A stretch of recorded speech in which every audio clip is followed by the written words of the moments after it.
আহা। হুম।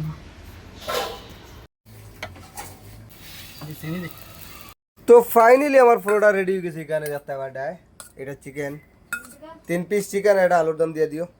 তো এখন খাওয়া শুরু করা যাক প্রিয় দর্শক বন্ধুরা। ভিডিওটা ফার্স্ট টাইম লাস্ট পর্যন্ত দেখো, লাইক কমেন্ট শেয়ার করা ভুলবেন না, লাইক কমেন্ট শেয়ার করে যাবেন। এইরকম ভিডিও দেখতে হলে পেজটাকে ফলো করে রাখবেন।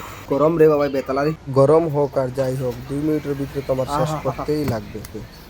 আলু পরোটা চিকেন দিয়ে খাইতে খুবই স্বাদ, খেয়ে দেখবেন কোনো সময়, খুবই স্বাদ। আর যদি ভিডিওটা ইউটিউবে দেখে থাকেন তাহলে ইউটিউব চ্যানেলটা সাবস্ক্রাইব করবেন, চ্যানেলের সঙ্গে জড়িত থাকবেন এরকম নিত্য নতুন ভিডিও দেখার জন্য। লাইক কমেন্ট শেয়ার করে যাবেন, লাইক কমেন্ট শেয়ার করা ভুলবেন না কিন্তু। আর যদি ফেসবুক পেজে দেখে থাকেন তাহলে পেজটাকে ফলো করবেন, লাইক কমেন্ট শেয়ার করে যাবেন। এরকম নিত্য নতুন ভিডিও আপনাদের সামনে নিয়ে আসবো, সঙ্গে থাকবেন, পাশে থাকবেন, সাপোর্ট করবেন।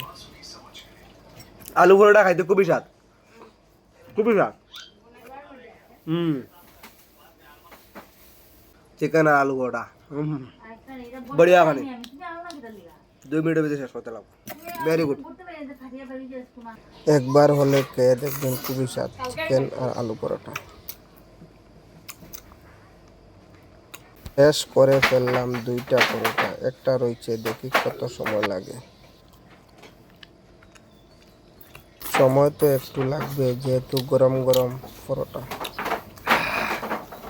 ভিডিওটা এখানে শেষ করলাম, দেখা হবে নেক্সট কোনো ভিডিওতে। কিন্তু কথা হলো 2 মিনিটের ভিতরে আমি শেষ করতাম পারলাম না।